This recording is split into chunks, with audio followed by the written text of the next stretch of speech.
রাষ্ট্রপতি নির্বাচিত হয়েছেন মির্জা ফখরুল ইসলাম আলমগীর। আজকে দিনভরই এই বিষয়গুলো নিয়ে গণমাধ্যমে ব্যাপক আলোচনা ছিল, যদি সবারই আগে থেকেই জানা ছিল যে আসলে কে রাষ্ট্রপতি হচ্ছেন। নির্বাচনের আগে স্বরাষ্ট্রমন্ত্রী সালাউদ্দিন আহমদ সাংবাদিকদের সঙ্গে কথা বলেছেন, নাহিদ ইসলাম তিনিও তার বক্তব্য দিয়েছেন। আমি তাদের বক্তব্য একটু উল্লেখ করতে চাই আলোচনা যাবার আগে। স্বরাষ্ট্রমন্ত্রী সালাউদ্দিন আহমদ বলেছেন, সংবিধান সংশোধন সংক্রান্ত কমিটিতে বিরোধী দল এখনও যোগ দেয়নি, তবে পরবর্তী রাষ্ট্রপতি নির্বাচন সংবিধানের সংশোধিত ৭০ অনুচ্ছেদের ভিত্তিতেই অনুষ্ঠিত হবে। তিনি বলেন, রাষ্ট্রপতি নির্বাচনের আগে সংবিধানের ৭০ অনুচ্ছেদে প্রয়োজনীয় পরিবর্তন আনা হবে। সরকার গণভোটের রায়ের সাথে প্রতারণা করেছে উল্লেখ করে নাহিদ ইসলাম বলেছেন, সরকার আমাদের যাবতীয় ফ্যাসিবাদ বিরোধী আন্দোলনের সাথে প্রতারণা করেছে। তারা সারা দেশে দলীয়করণ করছে।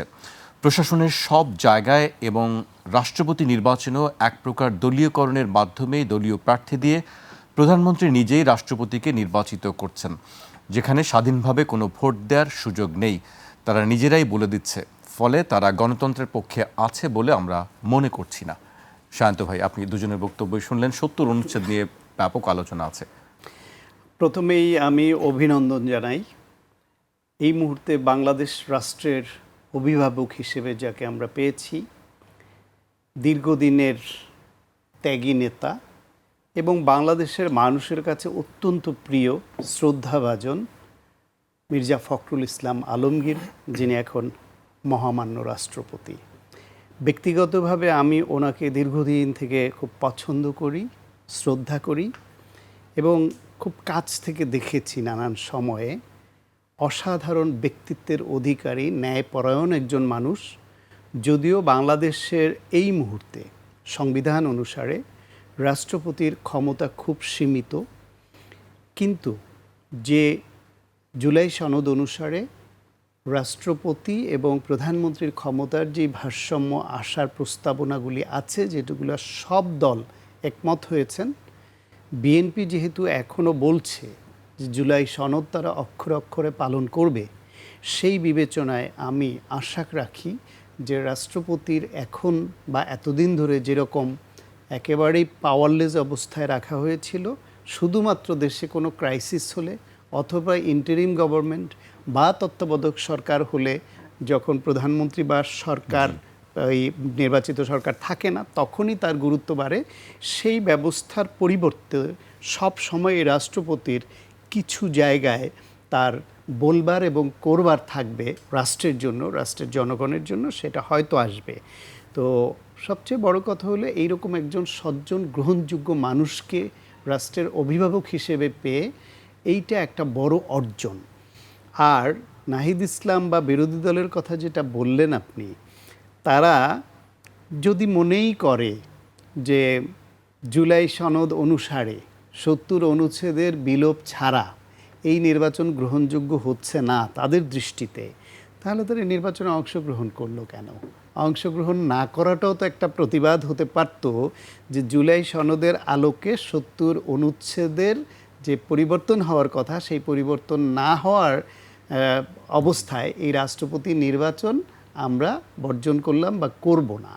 তারা এটাই গেছেন মানে হলো গিয়ে প্রচলিত ধারার বর্তমান যে রাষ্ট্র ব্যবস্থা আছে এবং সংবিধান সংস্কার না হওয়া পর্যন্ত সাংবিধানিক যে কাঠামো আছে, সেই কাঠামো মেনে তারা যেমন শপথ নিয়েছেন, তারা যেমন বিরোধী দলীয় নেতা উপনেতা হুইপ হয়েছেন, তারা যেরকম সুযোগ সুবিধা রাষ্ট্রের কাছ থেকে নিচ্ছেন, সেই একই ধারাবাহিকতায় ৭০ অনুচ্ছেদ পরিবর্তন না হওয়া পর্যন্ত এটা সাংবিধানিক বাধ্যবাধকতা, সেইটা বিবেচনায় নিয়ে তারা এটা মেনে নিয়েছেন। সুতরাং তারা এখন তাহলে কি এটা পাতানো খেলা? তারা কি সরকারের সঙ্গে যে সরকারের সমালোচনা করে বা বিরোধিতা করে, সেটা কি আসলে কোনো আন্ডারস্ট্যান্ডিংয়ের অংশ কিনা? তা নাহলে একদিকে বলছে এটা বৈধ না, প্রতারণা,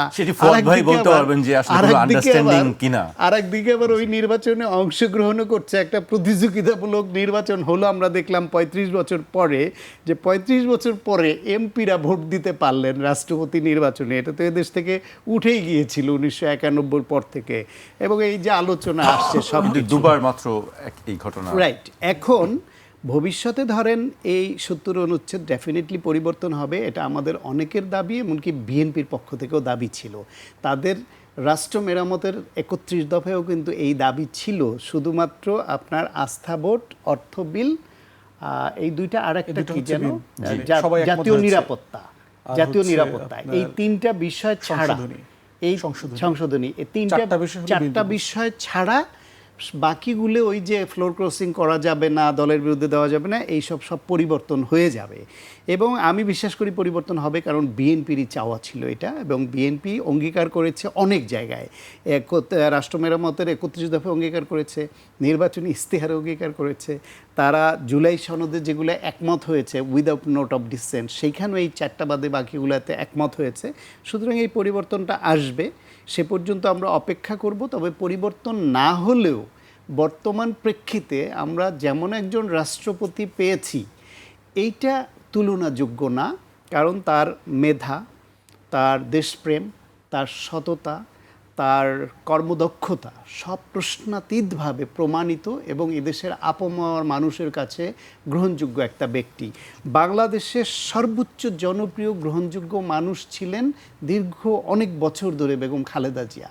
তার আগে জিয়াউর রহমান অত্যন্ত জনপ্রিয় ছিলেন বেঁচে থাকতে, পরেও তার প্রতি অনেক মানুষের শ্রদ্ধা ভালোবাসা ছিল, আছে। কিন্তু জীবিতদের মধ্যে গত ১৬ বছরে হাইয়েস্ট পপুলার কাউকে ধরলে আমরা ধরতাম যে বেগম খালেদা জিয়া। তরুণদের মধ্যে এবং বিএনপির মধ্যে খুব তুমুল জনপ্রিয়, বিরোধী দলে থাকে, ওই লন্ডনে থাকা অবস্থায়ও তারেক রহমান ছিলেন। কিন্তু among all the people of the country, দলবল নির্বিশেষে সেকেন্ড হাইয়েস্ট জনপ্রিয় লোক ছিলেন মির্জা ফখরুল ইসলাম আলমগীর। এইটা জরিপ দরকার নাই, এটার জন্য কোনো গবেষণা দরকার নেই, পারসেপশন টেলস সামথিং। সেই বিবেচনা এটা সেই রকম একজন মানুষ, তাকে আমরা অভিভাবক হিসেবে পেয়েছি। আমি আবারও অভিনন্দন জানাই, এবং আমি নিজে রাষ্ট্রের এইরকম একজন অভিভাবক পেয়ে আমি নিজে সম্মানিত বোধ করছি।